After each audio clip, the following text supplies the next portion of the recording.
Welcome back, everybody. This is Eric here from Moss Pawn & Gun, and today we have another fun little range video for you. This is going to be another versus stuff. We've been getting a lot of emails from you guys about different guns that you want us to take out to do this video concept with, and one of the most popular requests that we've gotten is for the Taurus Judge. This is a 3-inch chamber Taurus Judge. For those of you that don't know, the Taurus Judge is a revolver with a rifled barrel that'll take a 410 shot shell, or it'll shoot a 45 Colt cartridge.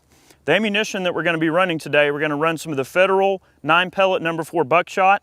That is actually, they market it for handgun use, especially for the Judge. So we're going to be patterning some of that for you today and shooting some random objects. We're also going to shoot some 250 grain Speer Gold Dot 45 Colt at various objects.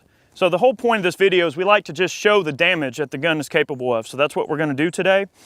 We've also brought in the brand new Scorpion X2 grip from ATI. This particular grip is brand new to the market. This is ATI's first entry into the handgun market, and it's got their Scorpion technology with the very cushioned, comfortable grip on the back. We were ripping out some high velocity birdshot loads out of this thing earlier today, and it was taming the recoil quite nicely. So I'm really liking the grip, but we're going to let the gun do the talking. We're going to get today's video started with some soda bottles just to break this thing in a little bit. So we get 5 rounds of 9-pellet number 4 buckshot, 2-liter sodas. Here we go.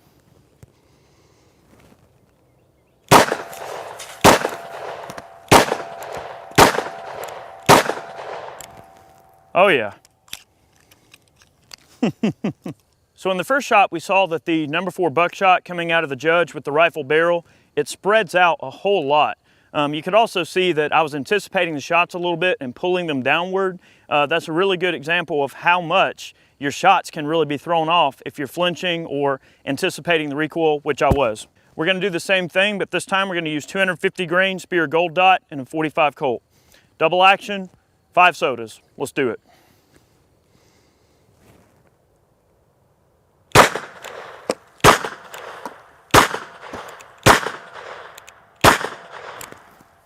Not bad.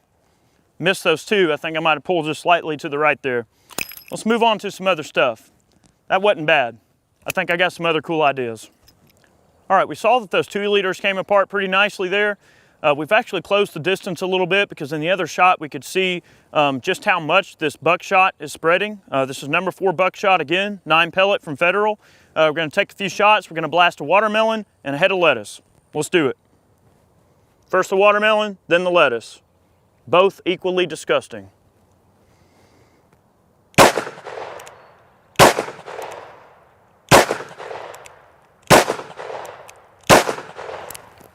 Well, we're going to show a little bit of a damage assessment here with the watermelon. This was the number 4 buckshot, and it shot a nice heart-shaped hole because it loves you. But on a serious note, it didn't really make very big entrance wounds to the watermelon itself. You can see where we kind of grazed it in a few areas.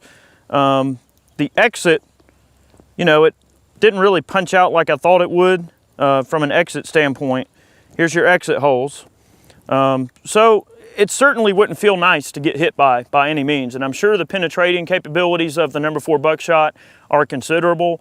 Again, though, you can see the tremendous spread of this cartridge at that range, and that's very close range.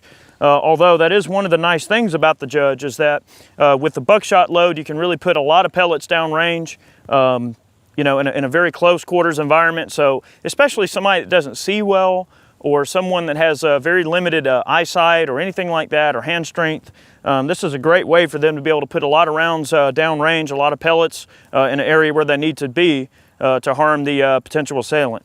Now, on the Cabbage, actually this is lettuce, you can see that on the lettuce, it pretty much just passed clean through. Not anything very spectacular there. We're going to try this same experiment with the 45 Colt and see what kind of damage we get with that. All right, same exact experiment, this time 250 grain Speer Gold Dot. Very close range, watermelon and lettuce.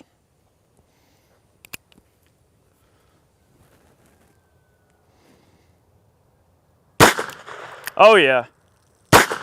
Yeah, that busts it.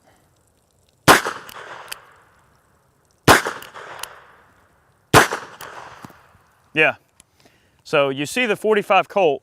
That projectile, that's a 250 grain projectile traveling at around 950 feet per second. So it's certainly not a slouch when it comes to getting downrange and getting the job done.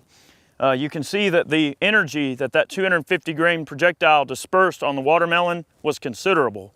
Not to say that the buckshot is a slouch by any means, but in terms of, like, that one round actually just really providing that just hydrostatic shock on the target, you can see that the 45 Colt certainly isn't a slouch.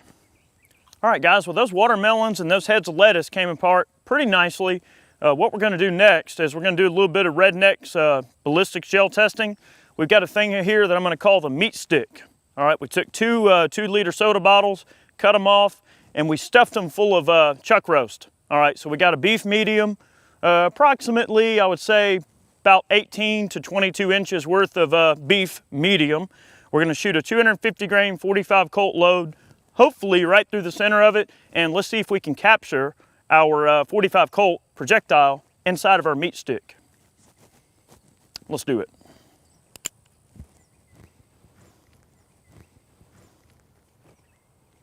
Here we go. Oh, man. Well, let's see what happened. It didn't really blow it apart. Let's see if we hit it. All right, so what happened to the meat stick? Well, I'm going to tell you, it's actually quite impressive.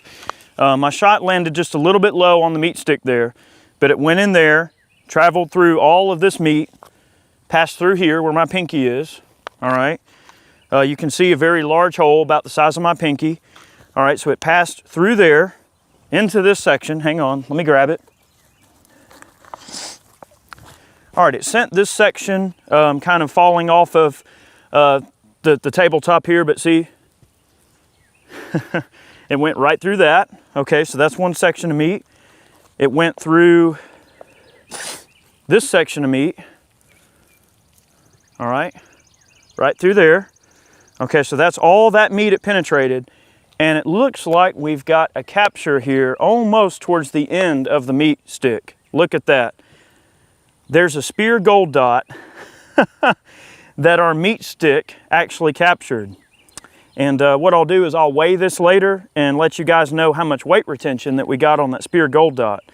But there's a perfectly expanded spear gold dot, and that expanded in meat, just like it's designed to do. And if I had to guess, I could say that that's probably about 7 inches. That probably penetrated a total of, I'd say roughly about 12 to 13, maybe even 14 inches, which according to the FBI is FBI spec for penetration for lethal stopping power on a human being. So that certainly would do the job. And of course, the spear gold dot performed beautifully.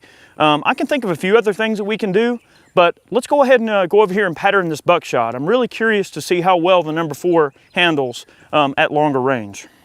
All right, we're gonna pattern a little bit of the number 4 buckshot. It's Federal 9-pellet number 4, and we're gonna pattern it at various distances. We're gonna start off at 7 yards. You probably saw in the other shot just how much it really does spread, but hopefully this will demonstrate a little bit more clear exactly how much this stuff spreads. We're gonna move off at further distances until we have very little luck getting the pellets to land on the plate.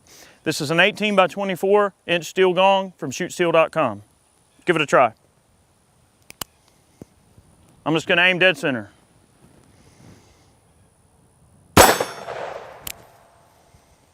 All right, you see that covered the target just about edge to edge. I'm gonna go count the pellets. Let's have a look. All right, you can see that we got 8 pellets of number 4 buckshot to impact on the plate at 7 yards. You can see the spread is roughly, I'd say, pretty close to 18 inches worth of spread. So this rifled barrel, anytime you shoot shot out of a rifled barrel, it spins and it helps that shot kind of spread out as it spins. It kind of throws it out, slings it.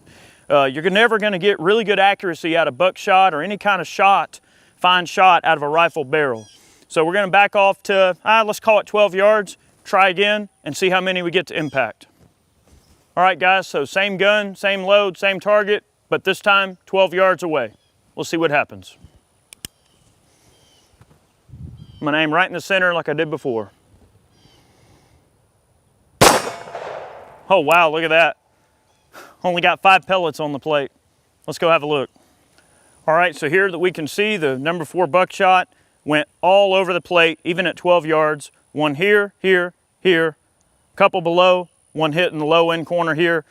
But that is a humongous spread. This is an 18 by 24 inch plate. So that's a humongous spread considering that the majority of the spread landed off the edge of the target. We're not going to shoot the gun any further. I think this demonstrates the accuracy potential of the Judge. Remember, if you're going to carry buckshot in your Judge for defense, 4 to 7 yards and you're right on the money. Any further, you're kind of taking a risk. Now the 45 Colt, those will lob in at like 50 yards and you're good to go. We saw earlier that the 45 Colt demonstrates a significant amount of power. That 250 grain bullet traveling at 950 feet a second certainly does the job. So we're gonna try one more thing before we leave today, but this is definitely going well. All right, one more thing we're gonna do today is I wanna show the recoil impulse of the Judge with the new ATI grip on it. You notice that with the X2 Scorpion grip, it's got this beaver tail on the back that really helps the gun keep from rocking in your hand. It really helps the recoil impulse transfer straight back into your arm instead of making the muzzle flip. So I've got two different loads. I've got a high velocity Fiocchi birdshot load, which is a stout load as you're about to see. And then we're gonna follow up with our same 9 pellet number 4 buckshot load that we were shooting before. The point is to demonstrate recoil. I'm gonna do single and double action, and we'll have a look at the slow-mo, see how it looks. So here we go, first single, then double.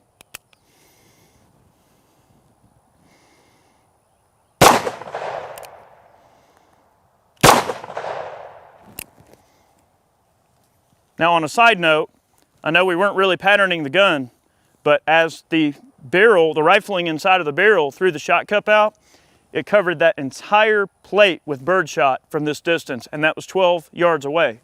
So actually the birdshot seems to really sling in there quite nicely. However, I'm not too sure how deadly that would be. It might really piss somebody off, but in terms of hurting them, that's neither here nor there. Let's look at that recoil impulse. Now we're gonna compare it to the buckshot. All right, so let's check out the recoil with the 9 pellet number 4. Single, then double.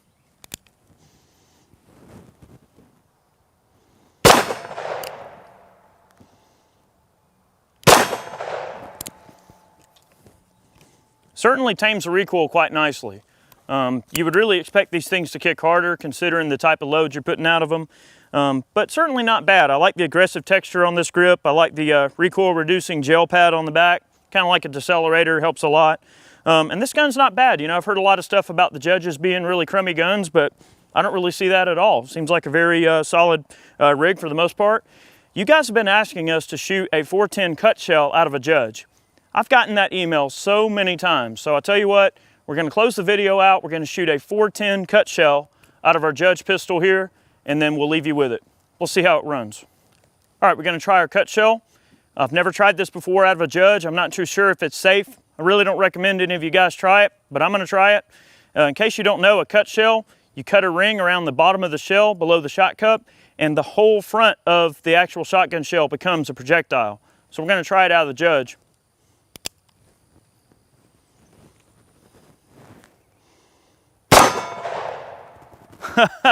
Wow, that smacked the crap out of it, didn't it? So that bird load, just with the twist of a knife, actually turned into a slug. All right, so let's see how well it ejects. Look at that. There's your cut shell. That actually worked out quite nicely. It smacked the center of that gong, slightly to the side of my point of aim, but certainly sending that whole load into just one concentrated area and releasing all of the energy from that birdshot load in that one area. Very neat, very neat. Well guys, I appreciate you watching our video today. We always take a lot of effort to make these videos because they're just kind of fun and entertaining, and I hope you guys like the versus stuff videos. If you guys have a particular firearm that you want to see us just shoot a bunch of random stuff and approach the video concept from this type of angle, let me know and we'll certainly try to accommodate you guys. Thanks for watching our video today. We'll catch you next time. This Judge was a lot of fun. Thanks guys, that was an awesome suggestion. See you next time.